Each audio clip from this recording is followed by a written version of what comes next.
आज की वीडियो में हम बात करने जा रहे हैं फाइल पाथ्स के बारे में।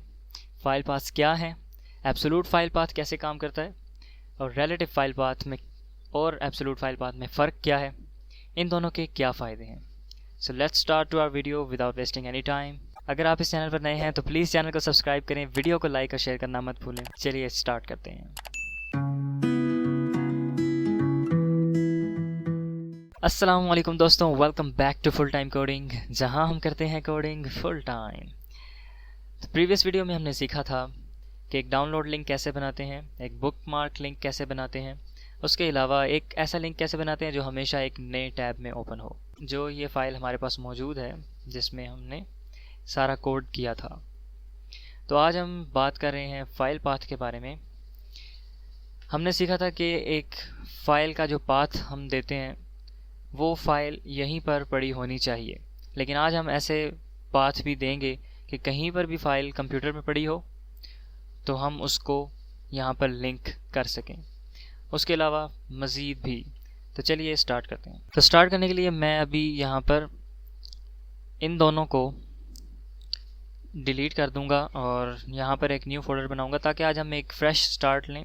मैं यहाँ पर वेबसाइट के नाम से फ़ोल्डर बना लेता हूँ। इसके अंदर जाते हैं हम और यहाँ पर एक न्यू फाइल मैं बनाऊँगा अपनी टेक्स्ट की, जिसका नाम मैं अभी कुछ नहीं दूंगा बल्कि इसको पहले सेव करूँगा। इसको मैं सेव एज करके नाम दूंगा मैं इसको index.html। जैसे ही मैंने इसको सेव किया अभी ये इसके अंदर मैं ये HTML फाइल बन चुकी है। इसको मैं अब जो ज़रूरी हमारे पास कोड होता है वो इसको दे देता हूँ।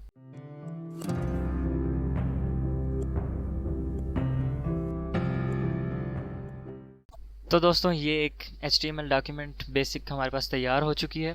इसके अंदर मैं एक लिंक दे देता हूँ href। मैं यहाँ पर फाइल दे देता हूँ पिक्चर। मैं यहाँ पर बल्कि पूरा लिख देता हूँ कि शो पिक्चर। अब हमने जो सीखा था हम उसको अप्लाई करते हैं यहाँ पर। इस फाइल को डिलीट किया और मैं पिक्चर्स में से कोई एक ले लेता हूँ। जैसे ये पिक्चर है, इसको कॉपी किया और मैं वापस आ जाता हूँ यहाँ पर, पेस्ट किया। ये फ़िलहाल वही काम हो रहा है जो अभी हमने पहले हम जो सीख चुके हैं। ये a-tag.png, इसको अभी हमने दोबारा से रन भी करना है। अभी तो हमने इसको रन नहीं किया। index.html एक फ़ाइल हमने बना लिया। इसको हमने जैसे ही ओपन किया तो ये आपके पास आ चुकी है। जब मैं इसके ऊपर क्लिक करूँगा तो ये ओपन हो रही। लेकिन अगर हमें यहाँ पर फाइल पाथ देना हो किसी और जगह का, जैसे ये असल जहाँ पर पड़ी हुई थी और मैं कहता हूँ कि इधर से ही मैं इसका फ़ाइल पाथ दूँ, तो फिर कैसे करेंगे। उसके लिए पहले हम ज़रा कुछ फ़ाइल पाथ को स्टडी कर लेते हैं।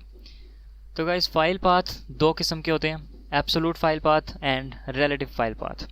एब्सोल्यूट फाइल पाथ क्या होते हैं? वो URLs होते हैं, मुकम्मल एड्रेस होते हैं किसी भी चीज़ का, चाहे वो किसी वेबसाइट का हो, किसी वेबसाइट के पेज का हो, या फिर किसी फ़ाइल का जो कि आपके लोकल कंप्यूटर में पड़ी हुई है। जैसा कि आपने देखा कि यहाँ पर पिक्चर्स वाला जो फोल्डर है, इसके अंदर ये वाली फ़ाइल जो पड़ी हुई है, इसका एब्सोल्यूट फाइल पाथ ही ये है, ठीक है, जो यहाँ पर शो हो रहा है। विंडोज़ में भी इसी तरह शो होता है। आपने इसको कॉपी कर लेना है।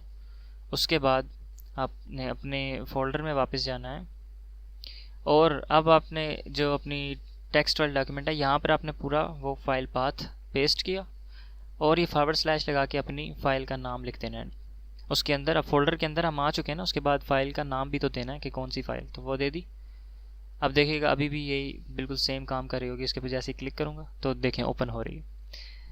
इसका फ़ायदा ये होता है कि आप जो भी चीज़ लगाते हैं वो बिल्कुल सही काम करती है। चाहे वो कहीं पर भी आप वो लिंक लगा सकते हैं। आपको उस लिंक के अंदर चेंजिंग करने की कोई ज़रूरत नहीं है, उस पाथ के अंदर चेंजिंग करने की कोई ज़रूरत नहीं है। आप कहीं भी उसको बिल्कुल सही यूज़ कर सकते हैं एज इट इज़। दूसरे नंबर पर आता है relative file path. Relative file path ऐसा फाइल पाथ होता है जिसमें हम अपनी मौजूदा लोकेशन के हिसाब से फ़ाइल की लोकेशन बताते हैं। दूसरी फ़ाइल जिसको हमने लिंक करना है उसका पाथ बताते हैं। फॉर एग्ज़ाम्पल हम इस वक्त वेबसाइट फ़ोल्डर के अंदर हैं। अगर इसके अंदर एक फ़ोल्डर बना हो जिसका नाम है img, मतलब इमेजेस, उसका शॉर्ट हैंड लिख दिया। अब इसके अंदर इमेज पड़ी हुई है, तो मैं ये बता रहा हूँ कि मैं यहाँ पर मौजूद हूँ वेबसाइट के अंदर, वेबसाइट वाले फोल्डर के अंदर। तो इसके अंदर IMG फोल्डर है जिसके अंदर पिक्चर पड़ी हुई है, ठीक है। तो ये अब मैं इस लोकेशन के हवाले से बता रहा हूँ कि मेरी मौजूदा लोकेशन के अंदर एक फ़ोल्डर है जिसके अंदर एक इमेज पड़ी हुई है।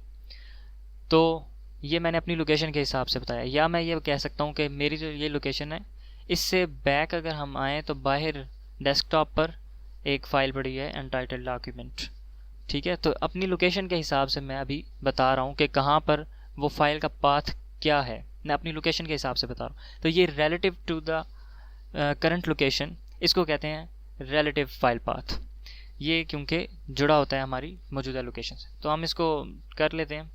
हमने जो अभी यहाँ पर यूज़ किया ना, इसको अगर हम यहाँ पर रखते हैं तो हमने जो फाइल का नाम दिया था डायरेक्ट, तो ये भी रिलेटिव फाइल पाथ है।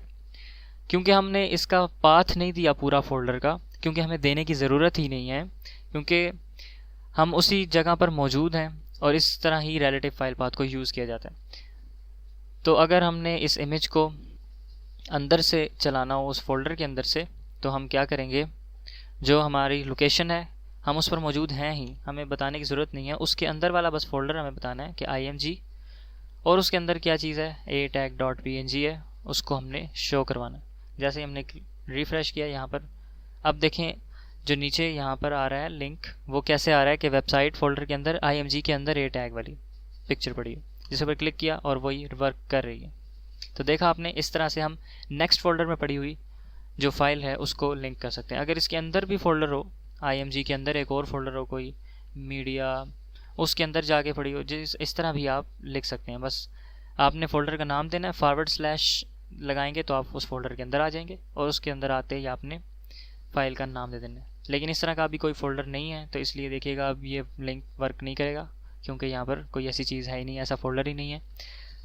अब सही हमने पास दिया है तो अब यहाँ पर वर्क कर रहा है, ये देखें।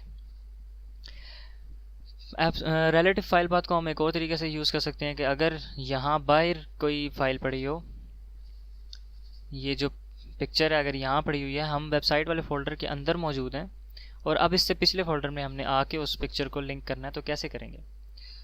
तो देखिए इस वक्त हम IMG वाले फ़ोल्डर में, वेबसाइट वाले फ़ोल्डर में मौजूद हैं। इससे बैक आने के लिए या किसी भी फ़ोल्डर में जहाँ पर हम मौजूद हों उससे एक स्टेप अप आने के लिए हम डबल डॉट लगाकर / लगाते हैं, जिससे अब आप एक स्टेप अप आ चुके हैं, मतलब उस फोल्डर से एक स्टेप बाहर आ चुके हैं। अगर आप दोबारा इसको यूज़ करेंगे तो एक और स्टेप बाहर आ जाएंगे, एक और फोल्डर बाहर आ जाएंगे, लेकिन इससे ज़्यादा बाहर तो है नहीं, हम एक ही दफ़ा यूज़ करेंगे, हमारे एक फ़ोल्डर बाहर ही आना है हमने। तो अब यहाँ पर atag.png पड़ी हुई है। अब हम इसको रन करके देखते हैं, तो अभी भी ये वर्क कर रहा है क्योंकि हमारा पाथ बिल्कुल सही है। तो इस तरह से हम काम करते हैं फाइल पाथ्स के साथ। आप किसी भी किस्म की फ़ाइल को लिंक कर सकते हैं, कहीं भी फाइल पड़ी हो। लेकिन एक इम्पॉर्टेंट बात कि हम जब वेबसाइट बनाते हैं तो रिलेटिव फाइल पाथ्स को यूज़ करते हैं, ना कि एब्सोल्यूट फाइल पाथ्स को। जब हमने लोकल कंप्यूटर में से अपने कोई चीज़ लिंक करनी हो तो हम रिलेटिव फाइल पाथ को यूज़ करते हैं, उसके करीब ही फोल्डर में ऑर्गेनाइज़ कर लेते हैं अपना मीडिया वगैरह सब फाइल्स, और उसको रिलेटिव फाइल पाथ के ज़रिए से ही लिंक करते हैं, ताकि हमें बाद में आसानी हो, कोई भी लिंक हमें चेंज ना करना पड़े, हम पूरी वेबसाइट ऐसे ही उठा के सर्वर में अपलोड कर दें और हमें वहाँ पर कोई भी चेंजिंग नहीं करनी पड़ेगी। That's all for now, see you soon in the next video. तब तक के लिए अल्लाह निगहबान।